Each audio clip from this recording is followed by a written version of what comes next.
आपका स्वागत है कोल्ड फ्यूजन हिंदी के एक और एपिसोड में, जहां मैं साइंस, टेक्नोलॉजी, बिजनेस या हिस्ट्री के कोई भी चीज को कवर करता हूं। एलिजाबेथ होम्स सिलिकॉन वैली की जान थी, एक शानदार सोचने वाली, एक निर्भय एम्पावरमेंट आइकन। उन्होंने एक क्रांति लाने वाला प्रोडक्ट सोचा था जिसे एडिसन कहते हैं।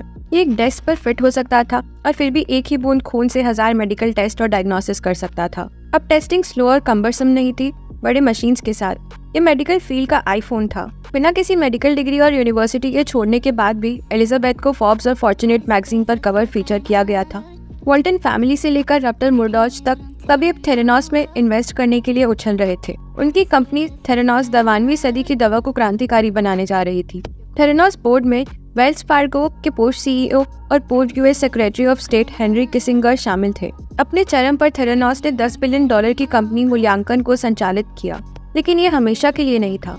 2015 में वॉल स्ट्रीट जर्नल ने कुछ लेख प्रकाशित किए जो इस बात का संकेत देते थे कि उनके डिवाइस में कुछ त्रुटियां थी और वो असत्य था, और वहां से शंका शुरू हुई।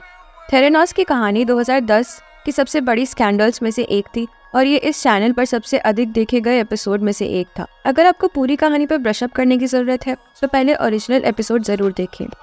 2018 में होम्स को डिपार्टमेंट ऑफ जस्टिस ने आरोपित किया। केंद्रीय अभियुक्त ने 37 साल की होम्स को इन्वेस्टर्स, डॉक्टर्स और पेशेंट्स को धोखा देने का आरोप लगाया। होम्स ने 9 वायर फ्रॉड काउंट्स और 2 साजिश कैंप पर नॉट गिल्टी का जवाब दिया। हर एक कन्विक्शन के लिए 20 साल तक की संभावना थी। उन्हें हर काउंट के लिए $2,50,000 का जुर्माना भी भरना पड़ेगा, प्लस रीसिचुएशन।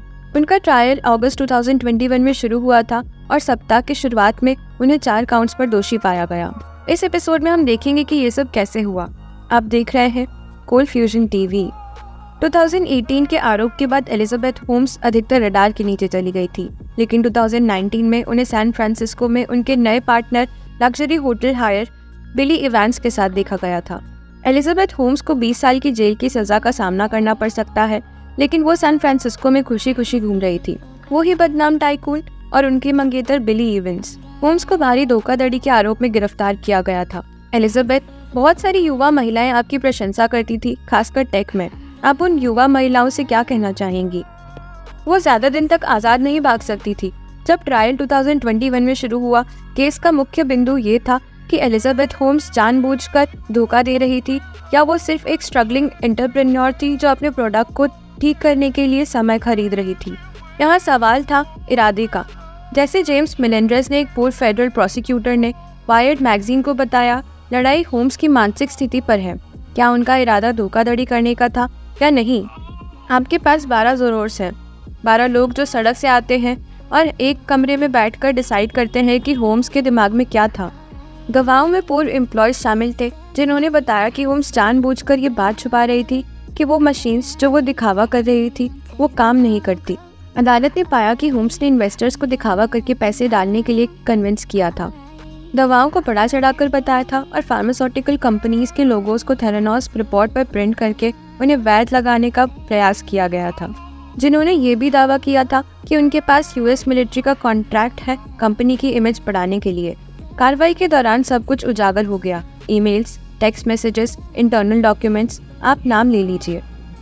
ये सब हमें वही दिखा रहा था जो हमने शंका की थी। थेरेनॉस एक पूरा विनाश था।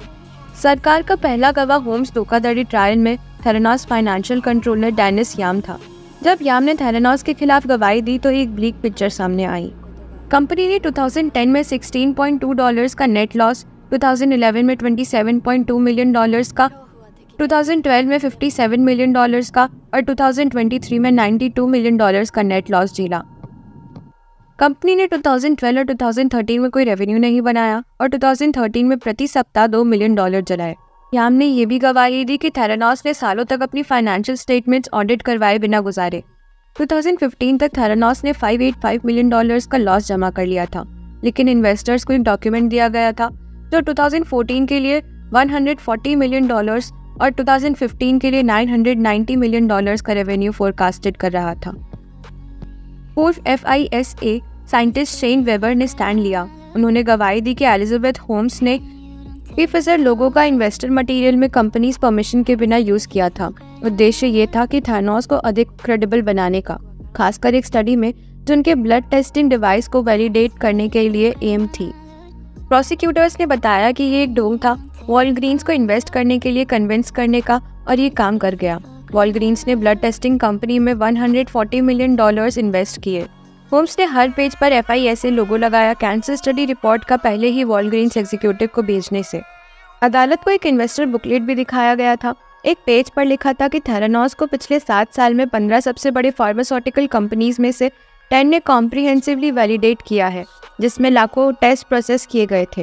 एक और गवाह पूर्व थेरानोस एम्प्लॉय एरिका च्वांग ने स्टैंड लिया।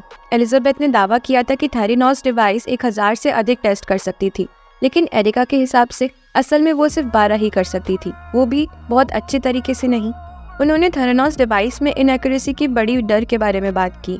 कह रहे थे कि वो regularly quality control analysis fail करती थी। एग्जीक्यूटिव्स फिर से साइंटिस्ट को इनकरेज करते डेटा को चेरी पिकअप करने और मैनिपुलेट करने के लिए, ताकि रिजल्ट्स अधिक एक्यूरेट लगे। क्योंकि थेरानोस मशीन इतना खराब काम करती थी, अधिकतर टेस्ट थर्ड पार्टी मशीन पर किए गए थे। एरिजोना से एक नर्स प्रैक्टिशनर ने गवाही दी थी कि Theranos machine widely inconsistent blood result दे रही थी। एक केस था जहां उनके प्रैक्टिस में एक प्रेग्नेंट पेशेंट थी। थेरानोस मशीन ने मिस्टिफाइंग रिजल्ट्स दिए थे, तो ये संकेत दे रहे थे कि पेशेंट प्रेगनेंसी फेल होने वाली है। पेशेंट ने भी गवाही दी, जो इवेंचुअली सक्सेसफुली एक बेबी डिलीवर कर चुकी थी। ये अनुभव नर्स जैकरमैन को बहुत अनसर्टेन छोड़ गया था रिजल्ट के वैलिडिटी के प्रति।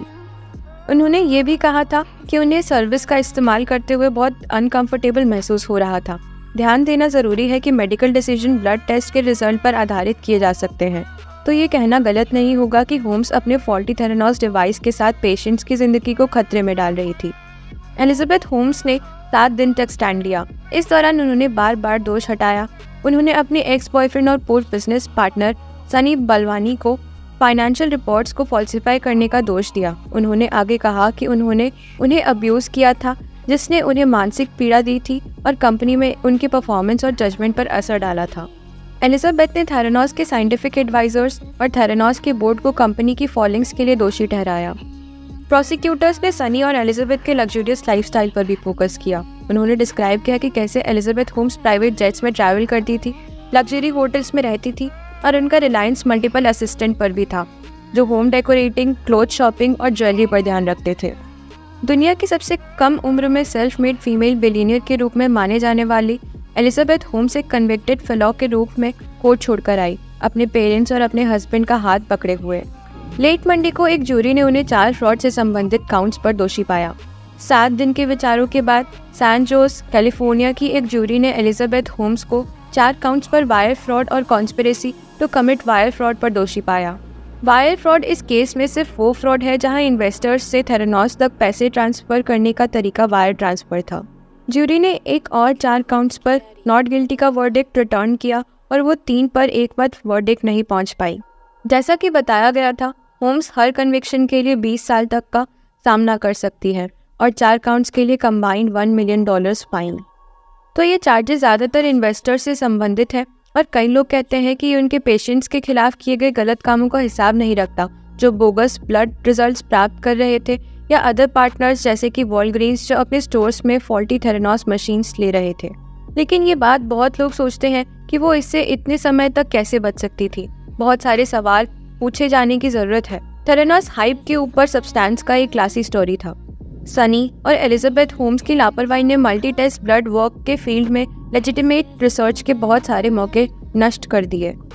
अब इस प्रॉब्लम पर काम करने वाली अदर कंपनीज हमेशा स्केप्टिसिज्म के साथ देखी जाएंगी। वैसे Theranos multi test medical technology के इशू क्या थे?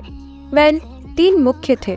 नंबर 1, एक सिंगल ड्रॉप ऑफ ब्लड से रिलायबल टेस्ट प्राप्त करना। नंबर 2, एक सिंगल ड्रॉप ऑफ ब्लड से मल्टीपल टेस्ट परफॉर्म करना। और नंबर 3, मशीन को डेस्कटॉप साइज तक श्रिंक करना।